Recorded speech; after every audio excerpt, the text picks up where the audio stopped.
Hello, welcome and thanks for choosing this video course. In this video, we're going to talk about how to contact your product vendors before they launch.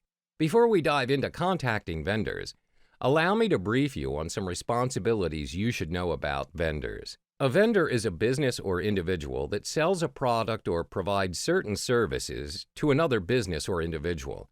Vendor responsibilities grow out of fundamental ethical consideration, such as an obligation to keep your word and provide what you say you're providing.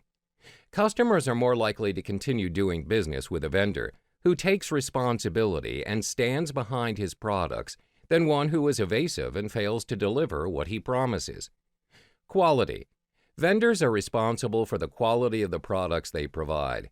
Although some products are designed with an eye on price more than quality, every product must at least meet minimum quality standards that are consistent with its price. For example, a manufacturer of a cheap brand of olive oil cannot be expected to provide olive oil whose quality is comparable to that of an artesian olive oil.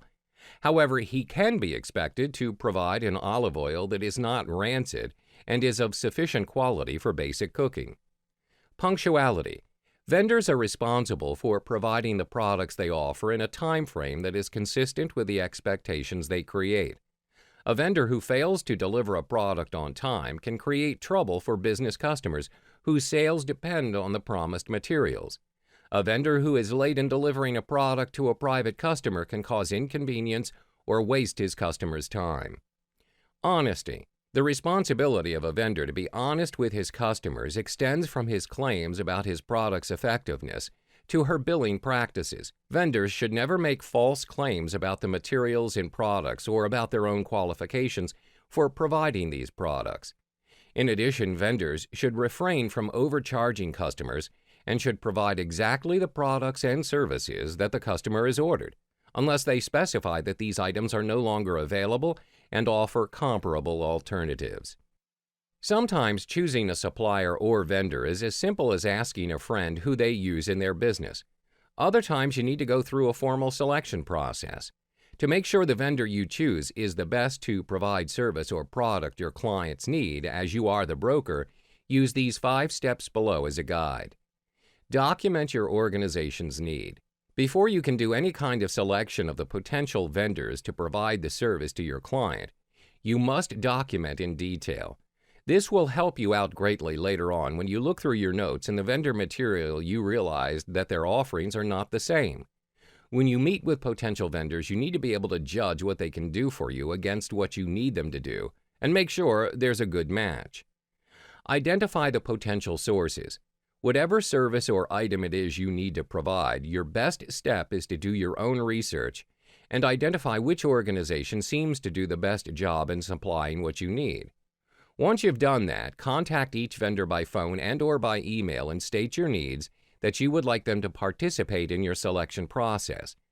Understand that if this is a fairly small dollar item, they won't be too interested in going through a lot of effort and resource hours and dollars to acquire your business. Initial vendor discussions.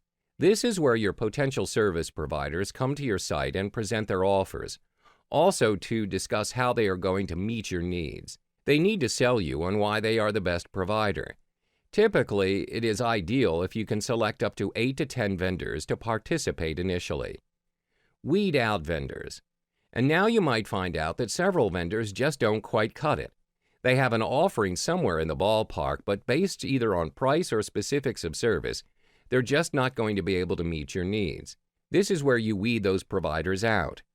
Final vendor round.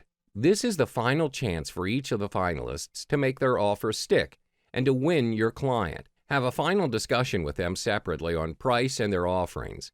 Now is the time you may want to get even more specific about your commission. You're looking for ways to pick the best vendor both in terms of price and service. I'm sure that you would want a win-win-win situation for both of your clients. Last but not least, let's have some tips on how to manage your vendors. Here are 2 things to consider that will help you efficiently collaborate with your vendor team. Understand vendor roles. Vendor responsibilities can vary from business to business, so it's not safe to just assume that everyone knows their role. Instead, it's important to clarify and be aware when assigning tasks. Knowing your role and the role of the other vendors will help avoid duplicate efforts and prevent stepping on each other's toes. Expand your network. Knowing the people you are working with is a great opportunity to expand networks and grow your business as a broker. Building relationships with other vendors helps bring awareness to your company and assists you in expanding the scope of your business. Once you build your core vendor relationships and begin to refer businesses to each other, your circle of referrals will grow exponentially. You'll start getting more and more repeat business, but of course, to get repeat business, you must provide a good traffic for them at first. Teaming up with vendors and working together can also create better pricing for yourself. With the rise of social media, expanding your network and building in-person relationships with other vendors can translate into having more hands sharing your work online. The more efficiently you work with other vendors, the greater chances are that you'll be able to grow your business as a broker and increase your revenue.